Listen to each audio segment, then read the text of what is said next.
Дұға үш түрлі болады. Дұға қаули болады, тілмен болады, хал болады, халмен болады, және фиали іспен болады. Өйткені кейбір дүниелер бар, біз тілмен сұрамасақ та Алла беріп жатыр. Бір халмен сұрап жатыр өйткені. Түсінікті? Мысалы, кішкентай бала ризық аузына келіп жатыр ғой. Халі өйткені оның кішкентайда шақалақ. Ризық аузына келеді. Сәл күш біткенде ризық столдың үстіне шығып кетеді. Сәл күш біткенде ризық магазинге ашып кетеді. Көрдіңіз ба? Халі жақсарған сайын ризық алыстай береді. Хал әлсіреген сайын аны тартып алады ризықты. Мысалға сен ертең ауырып қалшы, жүре алмай қал, больницаға түсіп қал, ризық тағы келе бастайды саған. Солай ғой? Халің ризық тартып алады тағы да.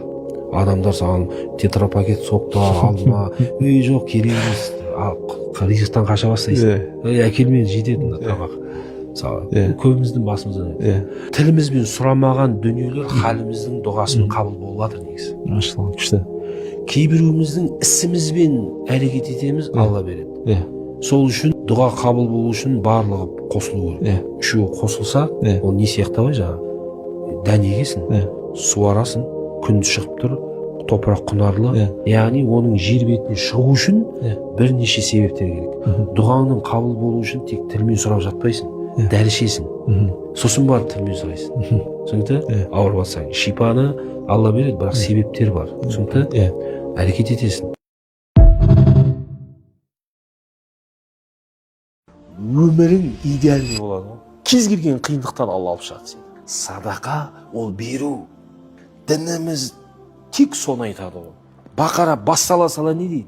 Алиф лам мим заликал китабу ла райба фи, мына Құранда күмән жоқ. Не дейді содан кейін? Лазина юъминуна бил ғайб. Алла Тағала Құран бастала сала мүміннің сипатын айтады.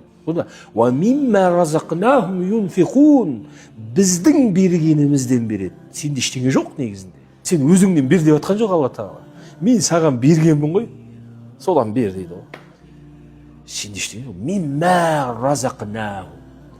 Біздің көрдіңіз бе? Біздің бергеніміз кез келген нәрсе.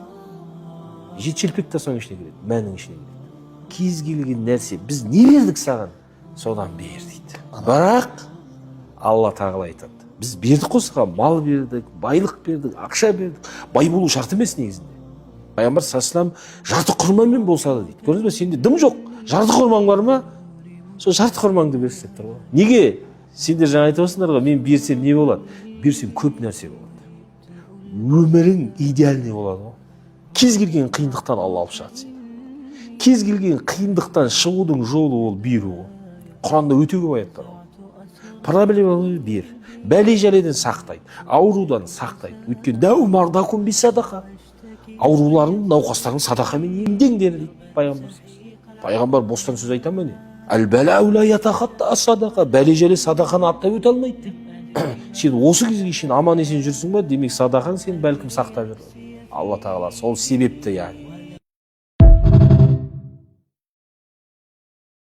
Міндетті түрде құтылатындардың сипаты бірінші кезекте намазда Алланың алдында тұрғаныңды сезіну дейді. Ғалымдарымыз айтады, сен намазда толы хушу, яғни қорқыныш, бір Алланың алдында тұрғаныңды сезіну үшін намаздағы дейінгі уақытта солай өмір сүру керексің дейді. Худайфа деген сахаба айтады, мүміндердің, мұсылмандардың алғаш жоғалтатын нәрсесі хушу дейді. Біздің тәніміз ғана құлшылықта, жанымыз құлшылықта болмай қалады. Көрдіңіз бе, құтылатын адамның сипаты жаның да тәнің де құлшылықта болу керек. Сол үшін де хушу жан жағыңда кім не айтып жатыр, кім не істеп жатқандығын білмесең, сен толы хушуқтасың. Намазда тұрған кезде айналаңдағы адамдар не істеп жатыр, не айтып жатыр, соның бәрін біліп тұрсаң, сен толық намазда емессің.